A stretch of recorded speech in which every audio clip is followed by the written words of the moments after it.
250th birthday of our dear colleague Georg Wilhelm Friedrich Hegel. And yes, welcome. My name is Gregor Moder. I will be the chair of our final session.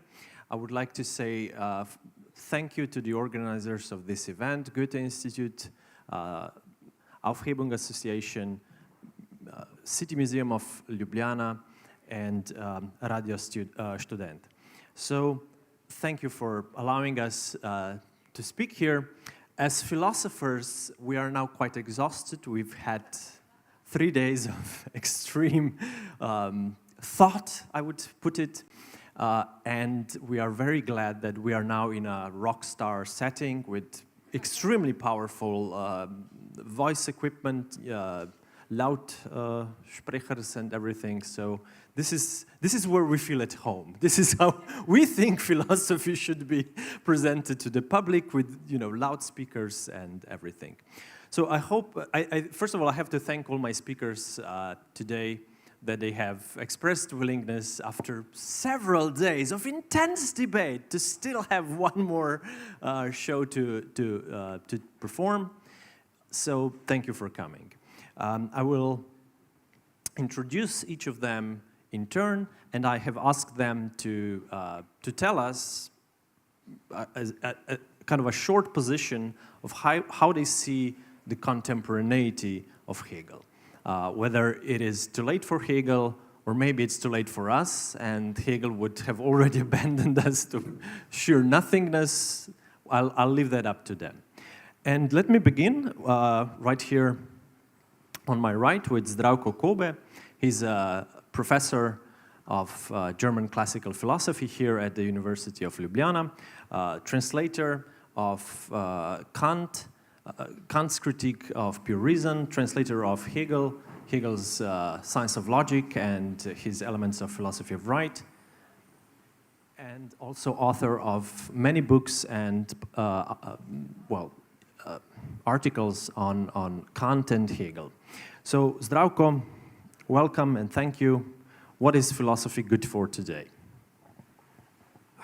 Well, to try to provide an answer to the question that perhaps hasn't been posited yet in the proper way.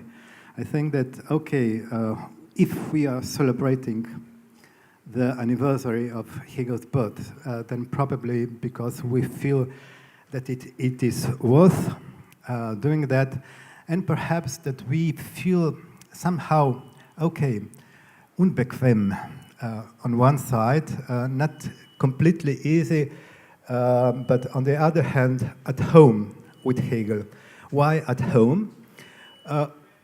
Well, I think that philosophy is now in a kind of similar position that it was in Hegel's time. Namely, in his time, Hegel's time was a time of crisis, political crisis, but also intellectual crisis. Political crisis culminated in the French Revolution, and it's probably important to note that this place is called the place of the French Revolution. It even has the Denkmal, the monument of Napoleon, but there is still one monument missing, and that would be, and I urge the authorities, if they are listening, now we are in a position to say it loudly, to erect a monument in the honor of Hegel. Fantastic idea. This could be a petition signed right in this moment. But okay, the French Revolution put an end to a certain structure of the world and tried to build a new one.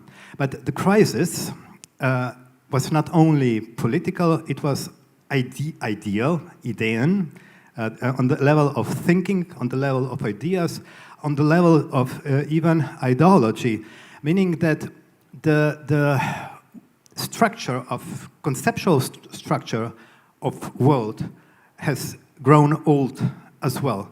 And it was obvious that one cannot think with a concept made on the mold of the traditional concept that the new concepts have to be invented, and that if we persisted in thinking in the old way, we are caught in a trap.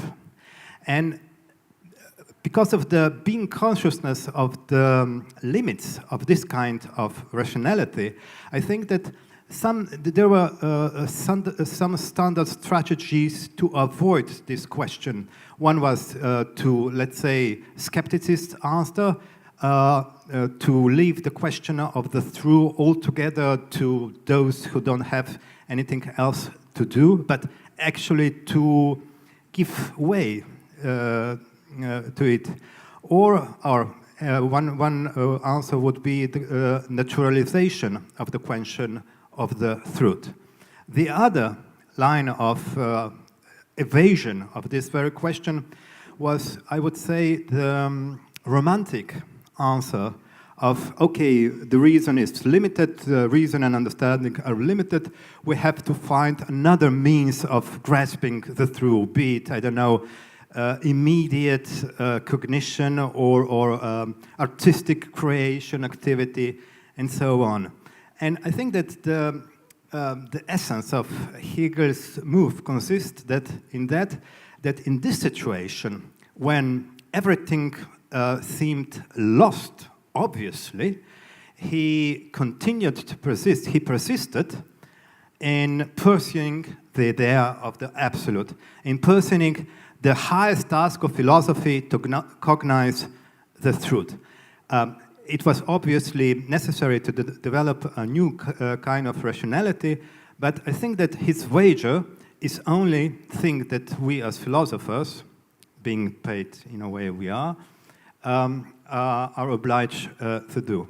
And yes, and this is why we feel at home with Hegel. Hegel gave us, let's say, a way to grasp to get out of the situation then and now, because now we are, I would say, in a similar situation after, let's say, okay, the naturalization of epistemology on the one side, new ways of skepticism on the other, and many years of subversive deconstruction of the very idea of truth.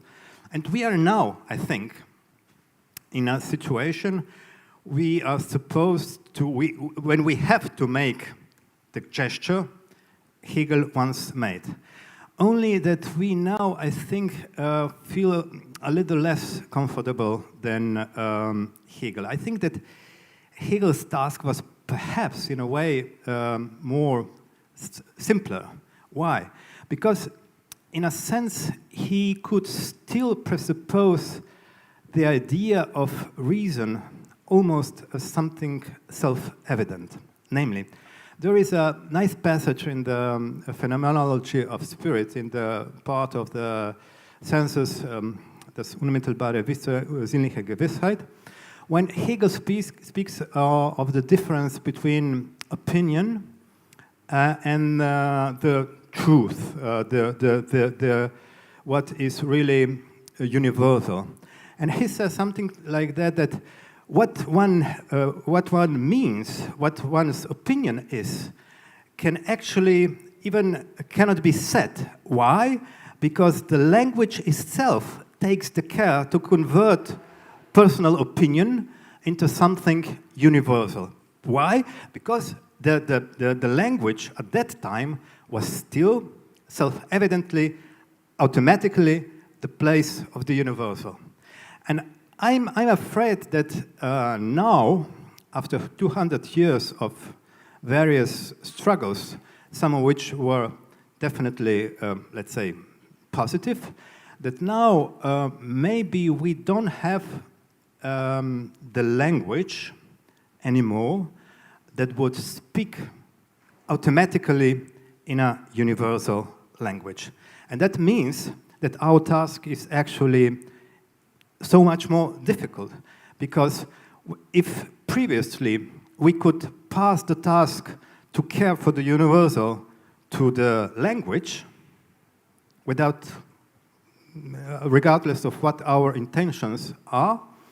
Now, this is something that we must assume in person and take care for it ourselves. All right, thank you very much, Zdravko.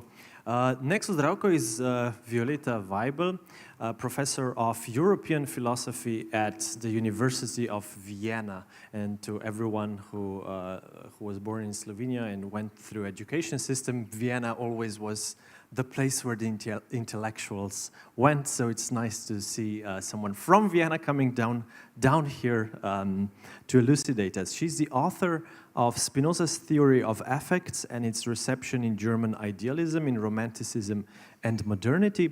And Violetta, I specifically have a question for you with regards to Hegel's contemporaneity, which is one point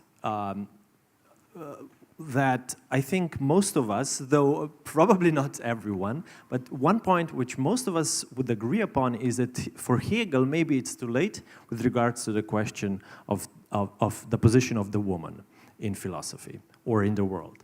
And I want to hear your take on this. Yeah, well, thank you for this question. Yes, nobody of us has heard that Hegel or Kant or his contemporaries are those who invented feminism and the question of justice to women and to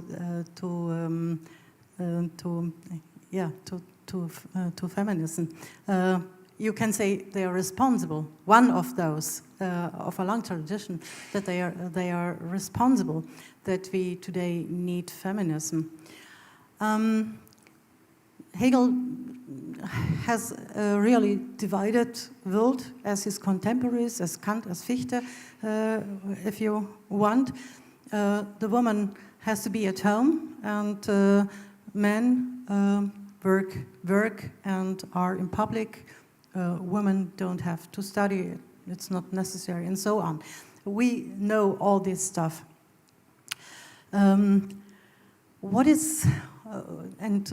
Nobody of us want to be said what is our role. It's okay if women want to keep this traditional role, but we want not to be said that we have to fulfill this role. And for this, Hegel is absolutely too late. But there is another point, and this is really astonishing. All these thinkers have so much thought about general reason, universality of reason, of spirit, and so. And if you then have your closer look, then you see this universality is only valid for, I say it in a provocative way, for the white men. This is a total inconsequence in all these thinkers, in all these systems, and so we can say what the role that Hegel himself gave to the women we don't accept. We want to choose our own role, but what we can do is to learn this vivid way of thinking that Hegel teaches, and this is something that pushes forward our own emancipation. We can emancipate ourselves, as everybody has to emancipate, every man, every woman, every colored, every white, and so on. We can learn all these things with Hegel, but we don't find it expressed within Hegel's thoughts in his philosophy, right, or so. Yeah. All right, thank you very much, Violetta. Across from me is Sebastian Rodl, a professor from Leipzig, author of Self-Consciousness, Categories of the Temporal, and Self-Consciousness and Objectivity, his central topic being self-consciousness. His book is also translated in Slovenian, published as Samozavedanje with Kartina. Sebastian, you are the thinker of pure thought. How can pure thought help us now? Yeah, it can't. Is this on? No, it can't. I don't know who said it, but it's the truth, so I can just say it, that the intellectual, spiritual dignity of atheism at each time is determined by the intellectual dignity, spiritual dignity of the church of that time. So by that measure, we see the church today is in very, very horrible shape. There's something similar. So Hegel is the philosopher of the spirit. That's a central term of his, by which he self-describes. Spirit in this context is, I think, properly contrasted with matter. So we would have materialism as something to set in opposition to Hegel. So how good is the materialism of our time? That will be the measure of how good of Hegelians we are today. But I want to make an observation about philosophy and then see it mirrored in the extra-philosophical world, which I don't know very well, but see it from afar. So in philosophy, we have sort of loss of there's let's just call that a scientific movement. There's the idea that the questions with which philosophy concerns itself can be better answered when they are approached scientifically. And so we have now societies for the scientific study of consciousness. Now, the people who are engaged in these, it takes like a few years, and then they get very sort of, they get a sense of profound dissatisfaction, and because they feel something is missing. I suppose spirit is missing, they don't know how to call it, but there's something's missing, and there's something they want to somehow, well, not only study thought scientifically, but somehow feel it too, like from the inside. They want to be somehow, inside thought somehow. And so they begin to engage in meditation, and there are programs for that. Like first you study the brain, and then you go to meditate. I just want to say it's the most primitive, vulgar, really just stupid form of spirituality, which is the mirror image of the form of understanding that sort as well of ourselves in this scientific fashion. But what happens is that as well, the idea of thought and understanding is restricted to a certain manner of understanding, and then what doesn't fit becomes really stupid. It's then the area of primitive, vulgar, barbaric forms of self-occupation. And there is this is, I don't know, where can Hegel help us? I don't know. Well, probably not. So now here comes the extra-philosophical world. Now I'm going to talk. You probably had this question for someone else, but I'm going to talk about climate change. Climate change is great in this way. It's really primordial. I mean, it relates to men's relation, human beings' relation to the heavens. What's the weather going to be like? That's really profound. I mean, it's like pervasive in our being. And so it's also uncontrollable, like the weather, the rain, and so on. And so it comes climate change. And now, what are we going to do about this? We're somehow really unsettled and afraid, and we just know it's going to be bad, and it's not clear how bad, but it's going to be bad. So what do we do? Like the first thing we do is we call to ask the scientists. The scientists are now scientists for future. They're for the future. The scientists are for the future. That's Great, I'm gonna found the them, philosophers for the future. But I know they're scientists for the. They're not yet. They're scientists for the future. And then it seems that the problem is that if only the politicians would listen to the scientists, that's a problem. It's actually so. There's the idea that there's actually knowledge that will save us, and this knowledge is not brought to bear as well on politics. Because the politicians are too stubborn or somehow too self-concerned. They don't open themselves up to the truth of science, and this is why we will mess up. Yeah, so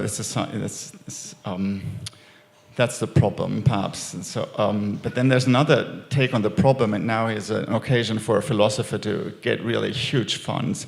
Huge amounts of money if you get the right kind of grant. That is, if you now realize, oh, the problem is actually deeper than this. It's not just a scientific problem. It has to do with really the ways we think. Fundamentally, how we think about nature. We somehow think in the wrong way about nature. That's our problem. We need to find new ways of thinking. We need to think differently. And so, for example, we need to recognize nature as one that has a claim on us, and we need to put nature in the position of a subject of right. Now we got a reform of legal theory where both animals, plants, and mountains are going to figure now as subjects of rights. Now, this is one of the things on which Hegel rightly pours scorn. That is, he pours scorn on people who propound grand ideas of how things should be in contrast to how they are, and he says this is put thoughts in a soft medium. It says in weiches element. These ideas, there's just the difficulty with them is that they're just nonsense. They just make simply no sense, and they will never be introduced into the hard medium of law, because they will just destroy it from within. And everybody so it will never happen. It's completely pointless. But so this is the one thing. But then we can also be even more revolutionary in our ways of thinking. We had some examples from Professor Letterati, some quotes of people who really want these new ways of thinking, and now when you look at them, they are not scientific anymore. They're often against this objectifying, mechanicizing, scientific approach to nature. We need this is bad. We need to reintroduce life subjectivity and being in rapport with nature, and so now here's spirituality again. We want to get rid of this scientific narrowing. Now we get it really spiritual, and it's really extremely primitive. It's really very, very stupid. This form of renewed spirituality in our relationship to nature, so this is one thing that Hegel can exemplify, namely undertake to include that what I call just vaguely, spiritual being of ourselves, within understanding in thought, and not have that be as well chopped off soft element. Right. Thank you very much, Sebastian. Seemed kind of pessimistic, but at the same time realistic. So I don't know if it's really pessimism, if it's realism. So I'm not sure. Anyway, Frank Ruda, who sits right next to Sebastian. Frank Ruda is very well known in these parts. He's a senior lecturer in philosophy at the University of Dundee in Scotland. But his books, which include Hegel's Rebel and Abolishing Freedom, have been published in Slovenian and are available in Slovenian. Fantastic books. Frank Ruda, I'm sure you have a direct response to what Sebastian was just saying. Well, I also wanted to say something about ecology, and so maybe it's a bit redundant, maybe not, because if there's one realm where you don't seem to need philosophers because they just interpret the world and don't change it, it's ecology. This seems to be the common sense today, everywhere, right? I mean, this is the one thing which is so urgent, we need to change it. And I was wondering before when Gregor and I were emailing about this final event, what could Hegel say to this kind of situation? And if you don't need to know anything about him, but the Phenomenology of Spirit, one of his second best work. Sorry, I like another one more. Which one is that? Which one is that? Which one is better than Phenomenology? The Logic. Okay. So sorry, but the Logic. He said the Logic. No one understood him. No, but he said the Logic. I said the Logic, and you can't get the one without the other. So right. Anyhow, so what I want to say is the Phenomenology of Spirit depicts in a certain reading all possible ways in which we can misinterpret the world. Right? So all possible ways in which we can misinterpret what interpretation is, misinterpret what the world is, misinterpret what changes. And if one believes that, for example, just think of the 20th century, that attempts to change the world have failed, maybe because their interpretation of the world wasn't that great, right? I mean, these two things might be connected, or their interpretation of change wasn't that amazing. If one now tries to transpose that into the field of ecological questions, it seems to me that Hegel can help raising a certain awareness of how problematic certain understandings of the ecological catastrophe or dilemma and so forth really are.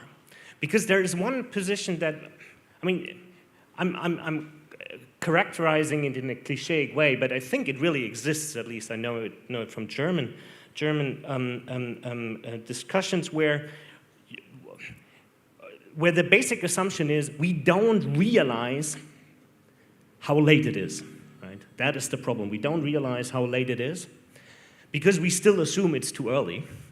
And we assume it's too early to do what? To take back what we did, right? So we changed the world in a certain way, and right now we have the knowledge we did that because, I don't know, in China the weather is really bad, for example.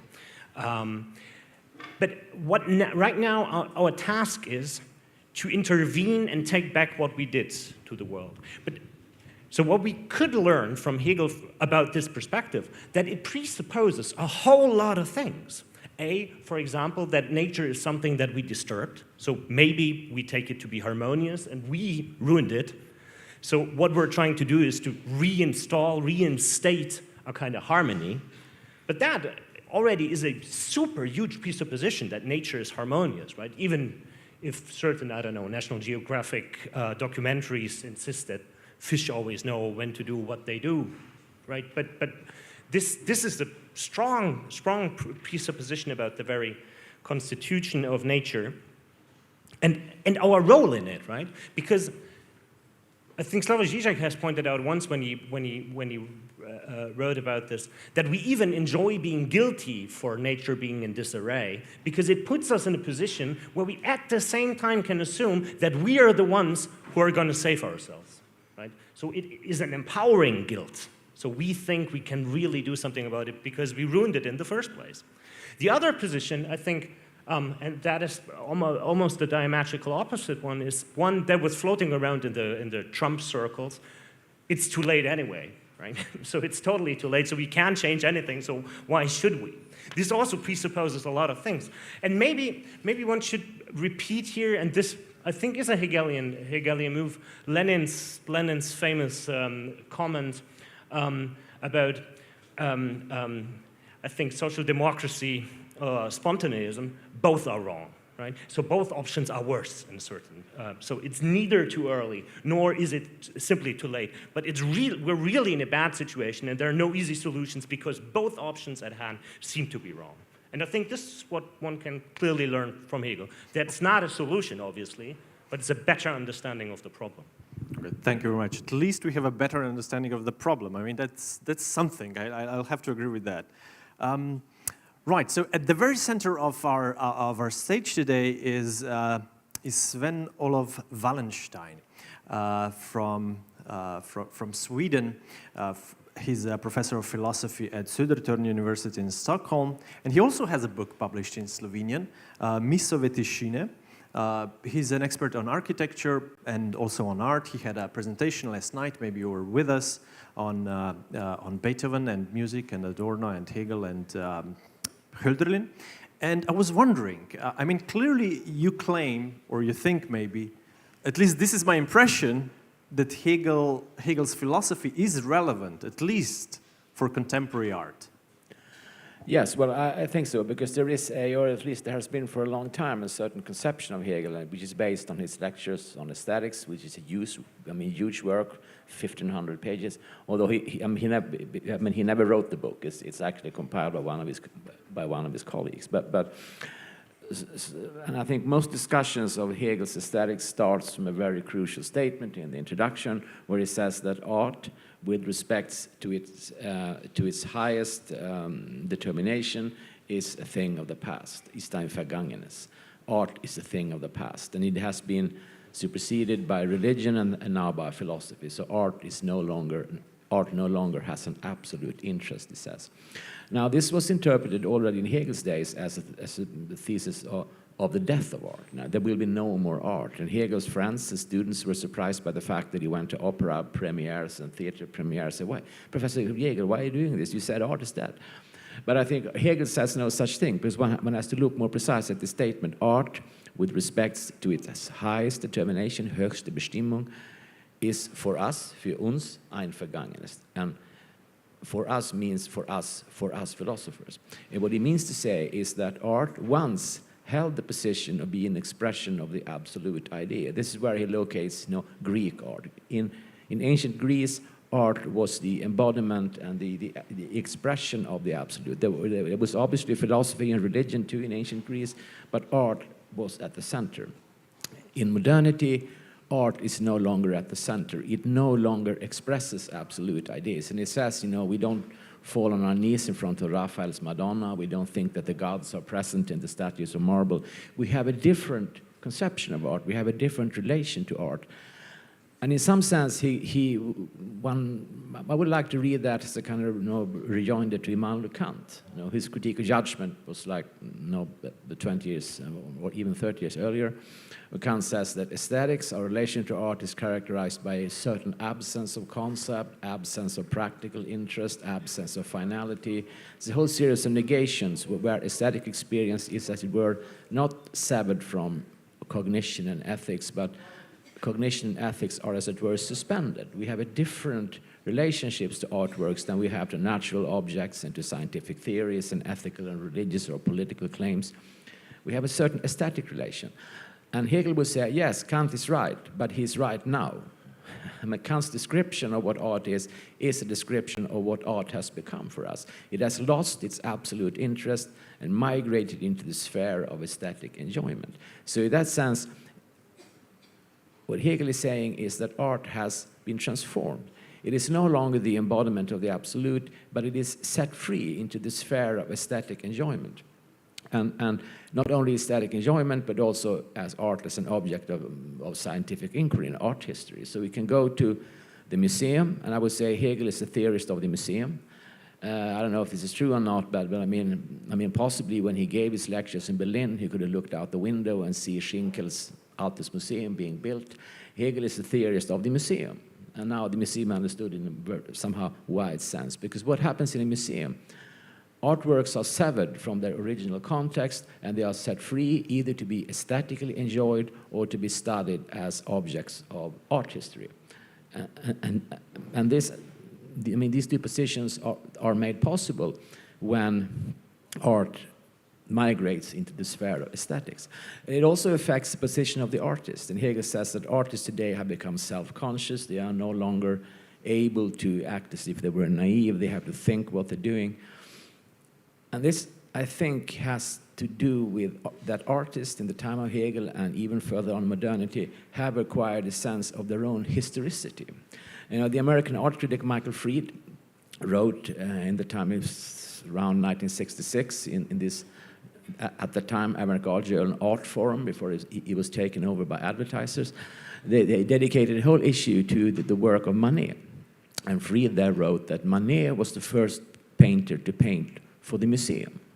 And by this he did not mean that Manet wanted to end up in the Louvre. Of course, he wanted that too, as a kind of career move. But he was painting from a position in history where he was reflecting on the past. We know the famous paintings, Déjeuner sur l'Arbre, Olympia, there are no paraphrases of Giorgione and Tizian. Manet was positioning himself in respect to the past and say, you are there, I am here, I am modern.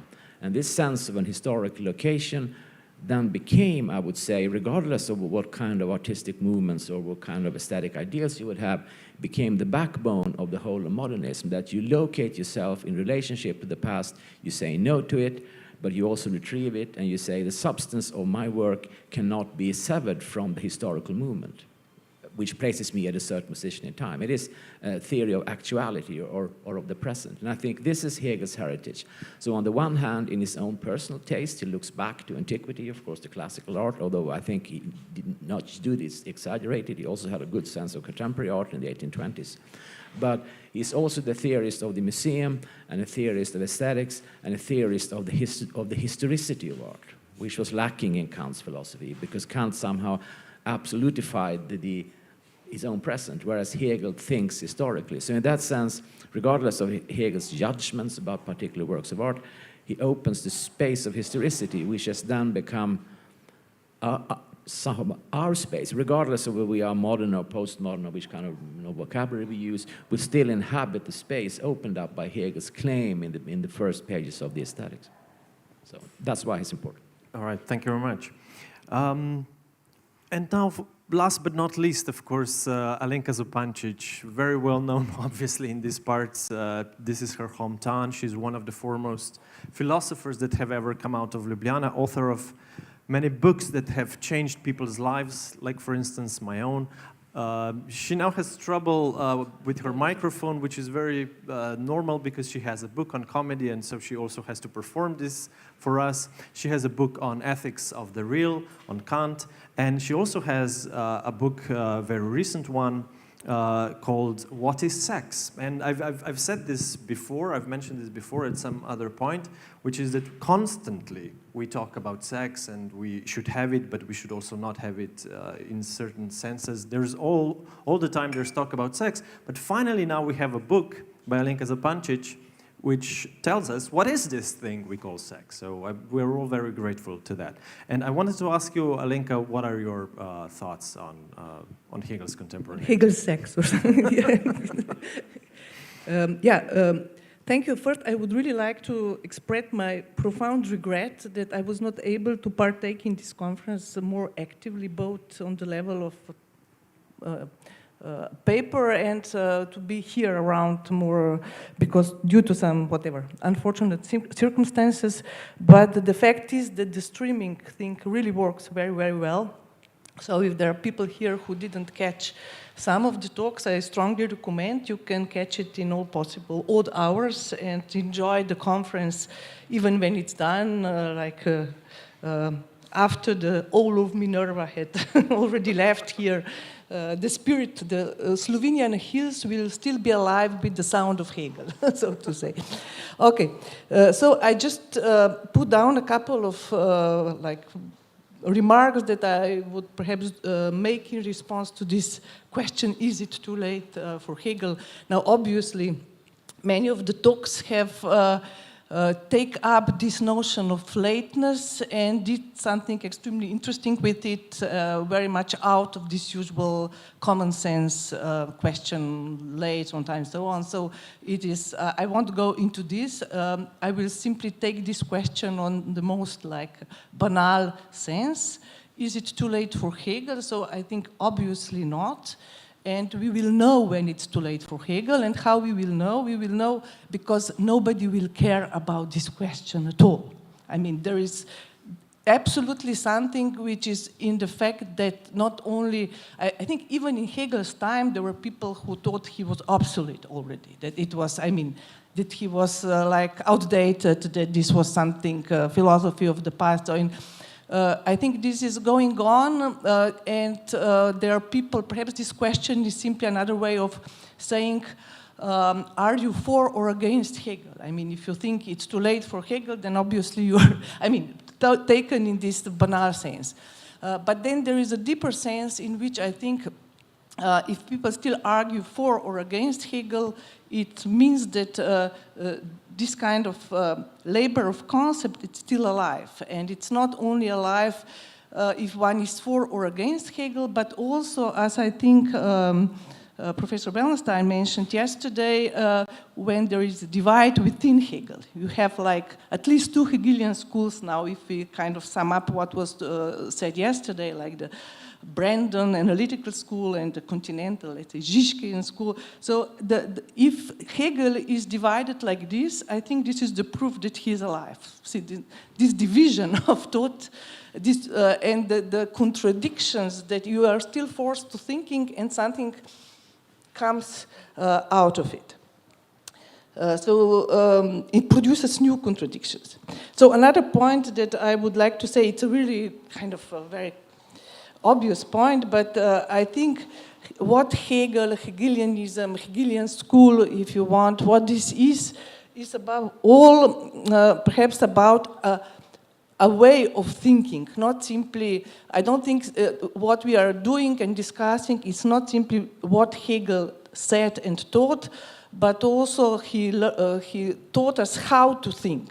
In fact, how to think. And I think there is something perhaps even funny in this, and here we should kind of accept the comedy of this. If you read a lot of Hegel and a lot of Hegelian books, you start to think in a certain way. There is a certain automatism of thought, of arguments, which is there, which could strike somebody as very funny. This is like kind of just this Hegelian automaton being turned on.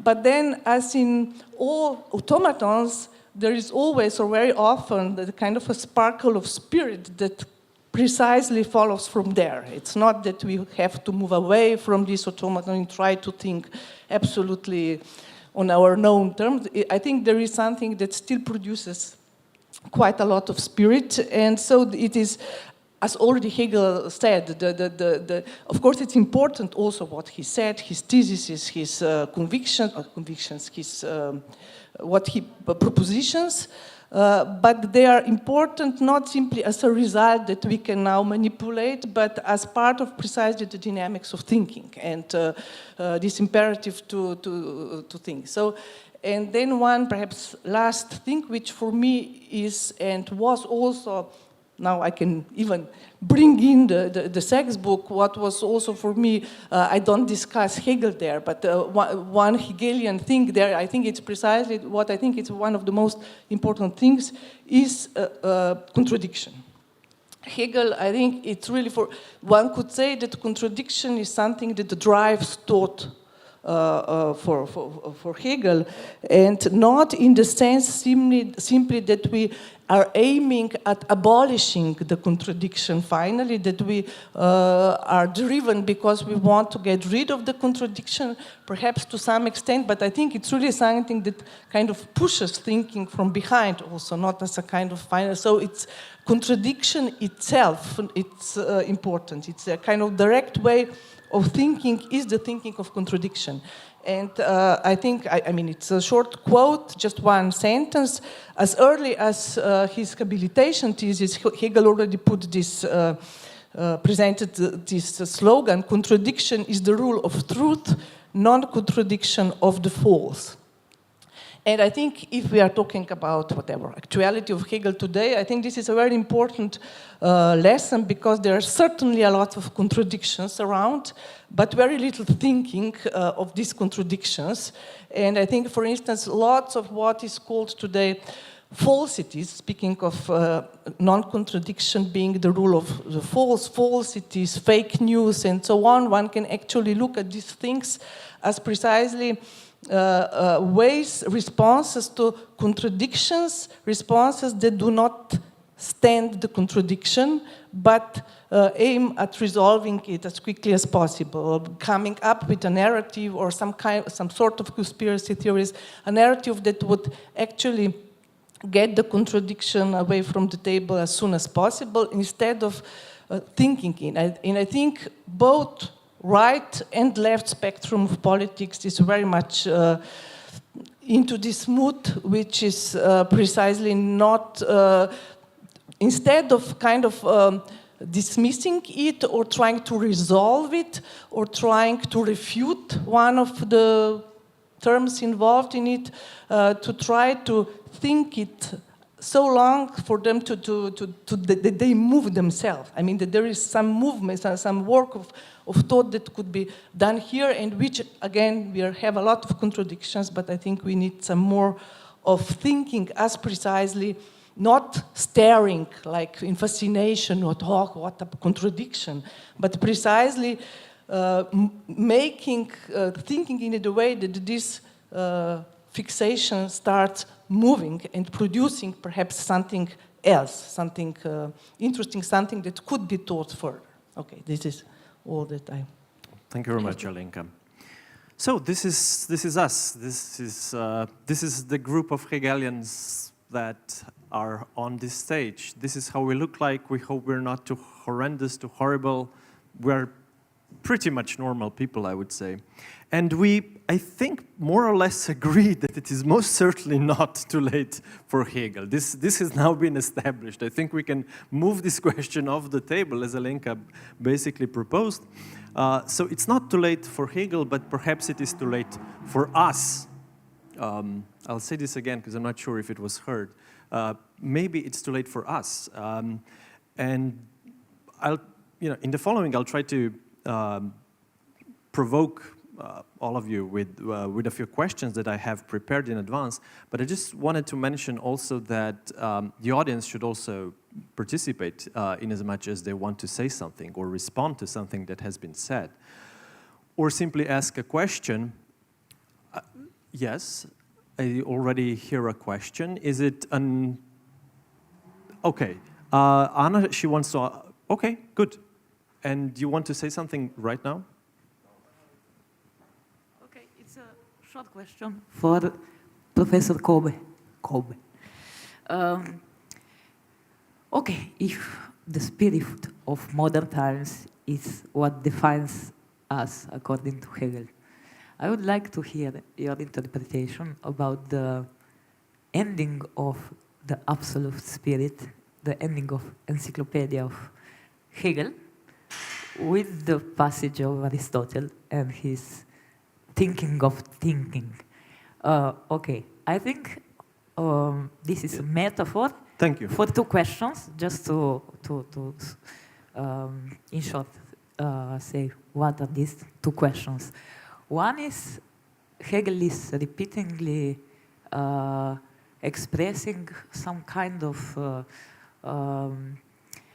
similarity of his thought with Aristotle, but this is not my interest here in this question. My question is, how is it possible that the modern thought of Hegel is ending his thought with someone with a thought which was before the modern times, so in the ancient times? Okay. This is the question. Thank you very much. So, Zdravko, you were directly asked the question, so I suppose take some time to answer it, and then we'll go on. Well, I would have two questions for this rather simple question, to answer for this rather simple question. Now, this is a definition of thinking of thinking, thinking of nothing. It was said, I think, that it means something similar, and this, we can say, is what philosophy has always done. But as we said yesterday and today, if we quote Aristotle for one more time, being can be said in many ways, and nothing can be said in many ways too. And thinking of thinking is the way of thinking nothing. And it can be thought in many ways, but those ways have very different consequences. And for other part, it is also, I would say, quite important with where the thinking of nothing, the thinking of thinking, because you cannot think only, you cannot thinking pure thought out of itself. You have to start from somewhere. You always start from, let's say, something given, and that what is given is something that is always given here, immediately, not in the form of pure thought, but in form of something else, in the force of, let's say, intuition, Gefühl, Vorstellung, abstract notion, and so on. And this is now the task of philosophy, to convert what we start from something determinate, something purely given, into something pure. So, two things. It is important. This nothing can be thought in many ways, which is not indifferent, which bring certain consequences with it, and important consequences. And the other thing is that it is important, and this also brings certain consequences with it, where the thinking of nothing, the thinking of thinking, starts from. This would be, let's say, the easy part of the answer. The second would be, and this is now more tricky and complicated. For instance, I said previously, and this I would say paraphrases your question. So, after 2,000 and more years of development of the world spirit, of the absolute spirit, what does Hegel come with? With a citation of something that was said way before by someone who belonged to the very, very remote world. What has happened in between? Or better to say, how come that in spite of all wars and disasters and efforts, and in spite of Hegel wasn't able to come forward with anything else than this citation. And I think this is paraphrase of what we were talking before. Namely, if our task is to repeat the Hegelian gesture, because we are now in a similar position that Hegel was confronted with 200 years ago. How come? How come that we have to repeat it? Didn't Hegel make it himself? So, and this is, I think that this is the question.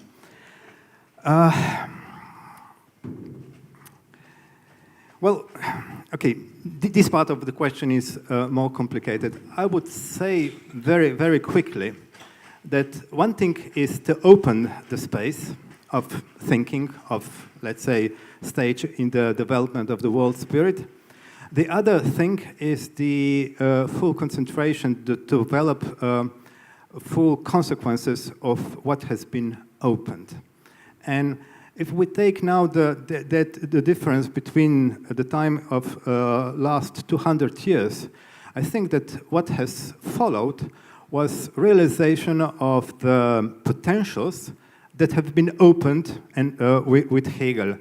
And if we repeat the gesture that Hegel once made, when he commented development of the latest philosophy from Kant to Jacobi and Schelling, he said that the philosophy has now, or the world spirit, it's the same logic, made the full circle now. But this doesn't mean that we have returned to the same place, because now, after this circle has been completed, now it is only now that we know what ensued, what the consequences were, and what to do now. And I would tentatively, because it's not a simple question, say that